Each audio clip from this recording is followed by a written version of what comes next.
So in this section, I'd like to talk about the biological factors that impact hunger and satiety and therefore regulate our eating and weight. So first we should talk about genetics. And so based on twin studies largely, so looking at individuals who share the same genetic code raised in different environments, we have estimated that between 50% and 80%, depending on the study, of the variance in BMI is genetically determined. And so this means that largely our weight is determined by who our biological parents are. And so this may be good news or bad news, depending for you and what your goals are. But this is something that is really important to keep in mind, right? Because this is going to determine this is going to determine our ability to reach certain weights. And so because our genetic code influences what we call our set weight range. And so people seem to have this genetically determined range of healthy weights that their body's going to fall within. And it turns out it's very difficult to gain weight above that set weight range and very difficult to lose weight below that. And so individuals vary because of genetics in what that range is, and so where that falls on the scale. Depending on what your weight is, the number of pounds gained and lost in your range differs, but for a heuristic purpose, your range is about 30 pounds, and so you can sort of gain and lose about 15 pounds around that midpoint of the range. Your genetics also influences your metabolic rate, so the speed at which you burn calories, right? So when you eat food, that gives you energy, and the rate at which you use that energy differs for different individuals, and that is in part genetically determined. Our genetics also determine our propensity to store energy as fat versus as muscle, and so again, because of genetics, some people are just more predisposed to when they eat more calories than they can burn. Some people are more likely to store that as fat, and some people are more likely to store that as muscle. And so, again, our genetics do play a very large role in determining what our weight is. But of course, this still leaves a significant percentage left, right? So whether we say 50 or 70%, right, there's still a significant portion that is left to other factors. And again, this evidence about this percent of variance that's explained by genetics comes largely from adoption and twin studies. Another important thing in understanding what regulates our feelings of hunger and satiety and our weight is thinking about fat cells and the actual cells that make up the fat in our body. And so our weight depends in part on the number of fat cells that we have, as well as the size of those fat cells. And so, really interestingly, the number of fat cells that we have is pretty much determined during childhood, based on both our genetics as well as our eating habits. And so, I guess I should say it's not determined during childhood because of your genetics, but you already have those when you're born. But childhood is the window of vulnerability because your behaviors then and the number of fat cells that you grow during childhood, which is in part based on your genetics, but also in part based on your eating habits, that's going to determine the number of fat cells that you have for life. And so more fat cells allows you to store more fat. And so if you overeat as an adult, someone who has done so as a child is more likely to store more of that fat because they have more cells in which to do so. And because later in life, actually, weight gain is not about losing fat cells, but about storing more or less fat in those cells. And so you actually shrink your fat cells or you grow them, depending. And this is what determines gain and loss in fat, right? So you're not actually gaining or losing fat cells, you're growing and shrinking the size of the fat cells that you already have. Now talking more about some biology, let's turn to the brain, right? We've talked a bit about the hypothalamus before, but it's really the hub of the brain, right? It interconnects all different regions of the brain, and it is involved in all kinds of key processes from hunger and thirst to body temperature, as well as our sexual behavior. And it's the reward center of the brain, and so this is part of why it's really important in hunger, right? This is eating is an activity that's highly rewarding for the brain, right? We need to eat to fuel our brain, and so it makes sense that hunger would be regulated by this key hub of the brain.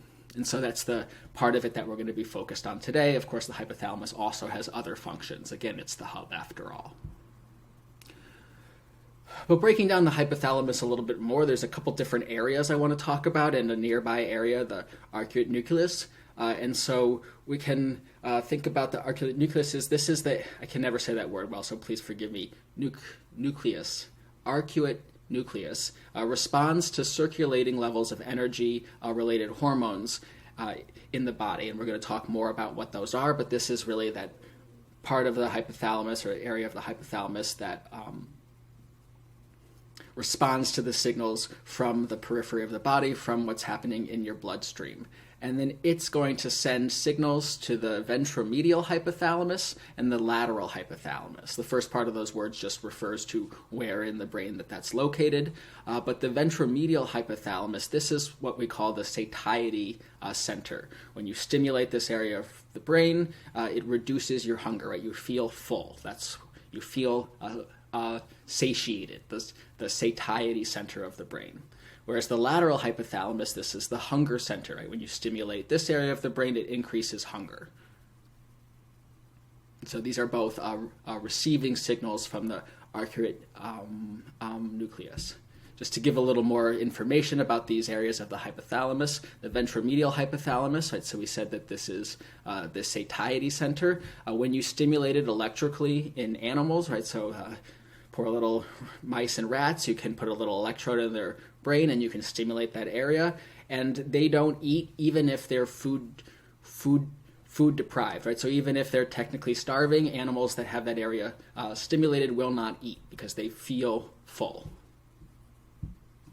If you lesion this area in a rat, so you cut that so that it's no longer able to get any stimulus at all, then they develop what's called hyperphagia, or overeating, right? So they have an abnormally increased appetite and they'll get really, really overweight. They just won't stop eating. The lateral hypothalamus, again, is the opposite, right? So if you stimulate that electrically in animals, it elicits eating even in satiated animals. So if you do this continuously to a rat, it's going to also get very overweight. It's going to develop hyperphagia as well. But if you lesion it, it's going to, and you don't allow that area to get any stimulation, you're going to get aphasia, or lack of eating. Or aphagia, I guess you should say. Aphasia is something different, and it is the refusal to eat or swallow at all, right? And so they won't eat at all, and they'll wither away if you don't repair that area of the brain. So now turning to talking some more about some of the key hormones, right? So we said that the arcuate nucleus, jumping back, right, that it responds to hormones that are circulating in the bloodstream. So what are those hormones, and when do they circulate? What do they circulate based on, right? And so they circulate based on whether we've eaten recently or not is one of the key signals. And so that's what we're going to talk about now with the with absorptive and fasting phases and the hormones that are at play right after we've eaten, when we're absorbing nutrients, and when we haven't eaten, or what we call fasting.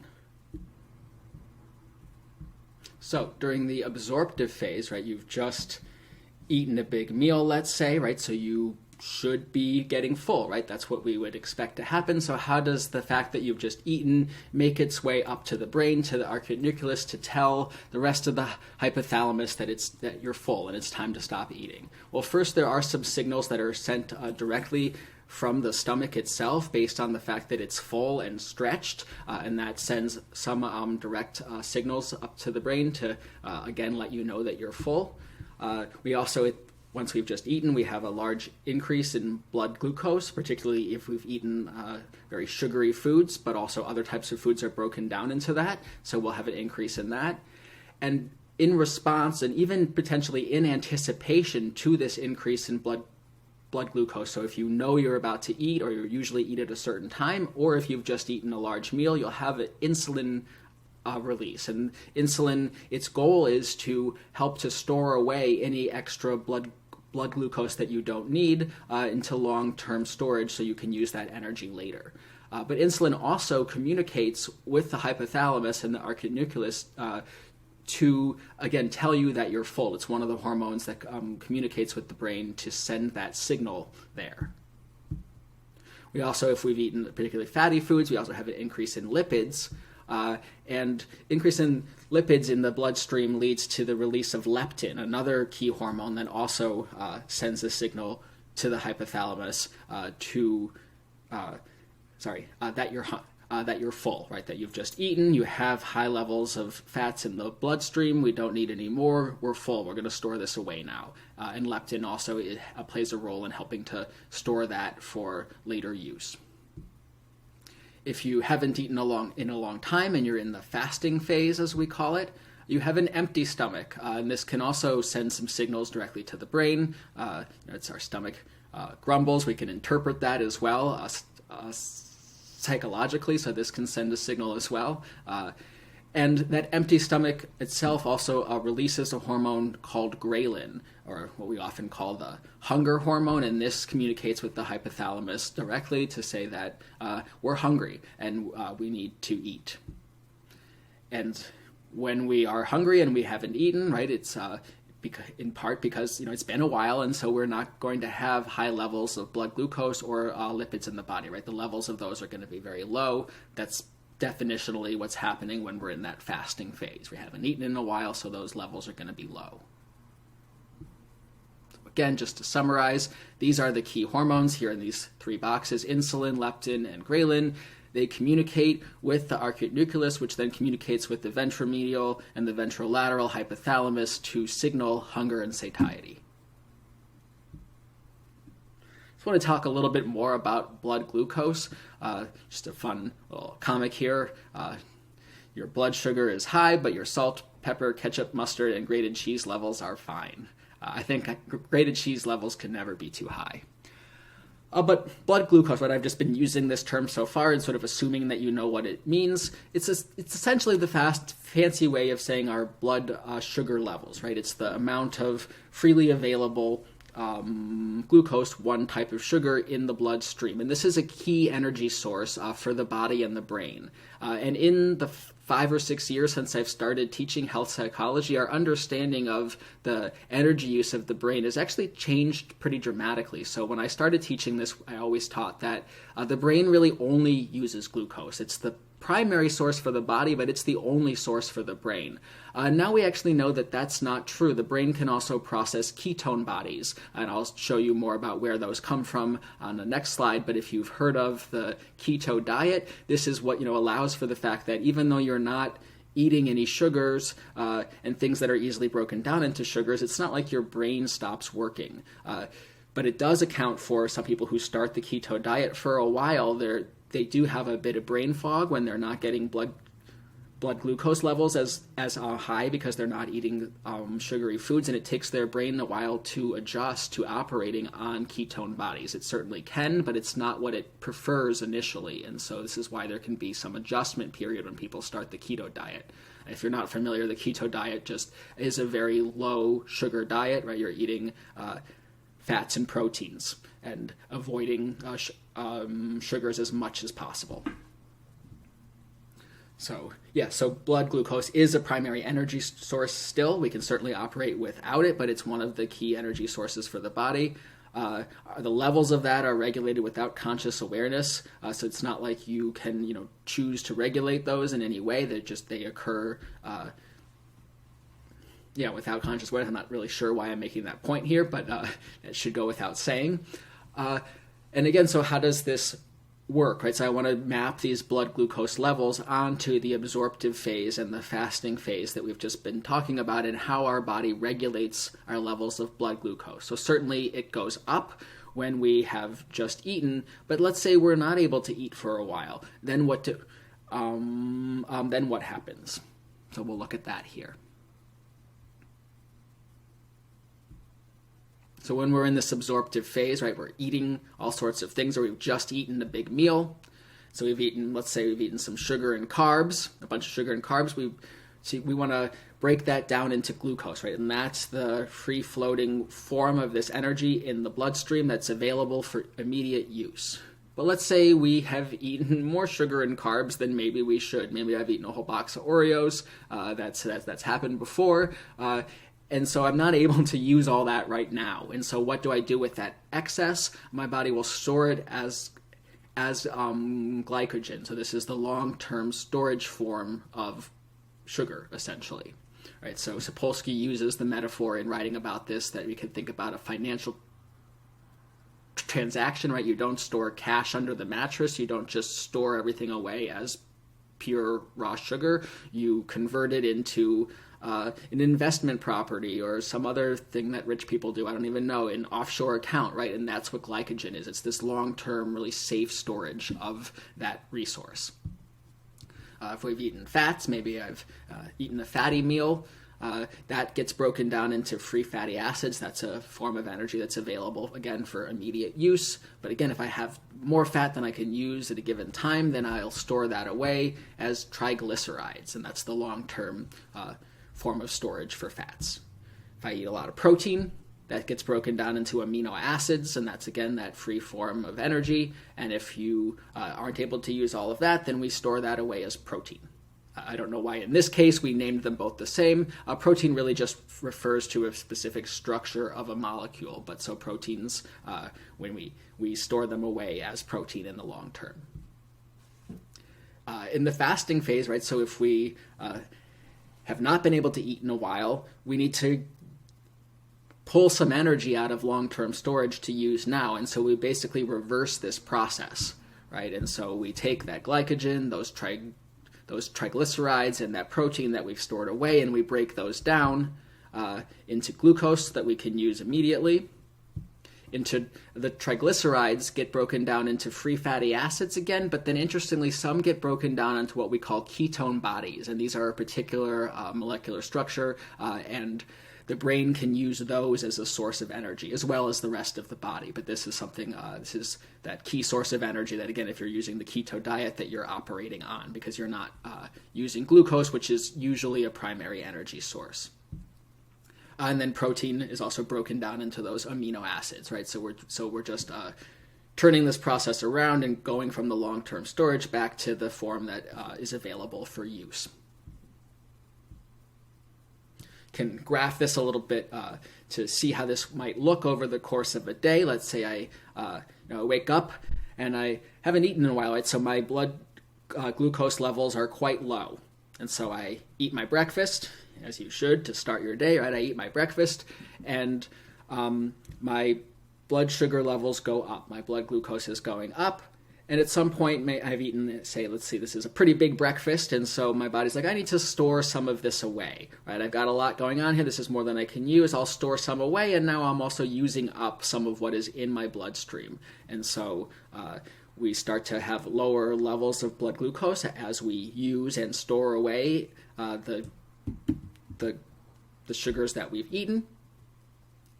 And so let's say now it's mid-morning. It's been a while since we've eaten, and our blood sugar's dropping fairly low. At this point, if we don't eat, our fasting phase will kick in and will pull some energy out of long-term storage. And so it will break down that glycogen back into glucose, and so we can see an increase in our blood glucose levels. And then at some point we'll use that up and it'll drop down, at which point you should eat some lunch and get some more glucose in the bloodstream, and again you will use that. Maybe you'll store some away, and so that will start to drop again. You'll enter back in the fasting phase, right? And so a normal fluctuation in blood glucose levels is from about 70 to 120.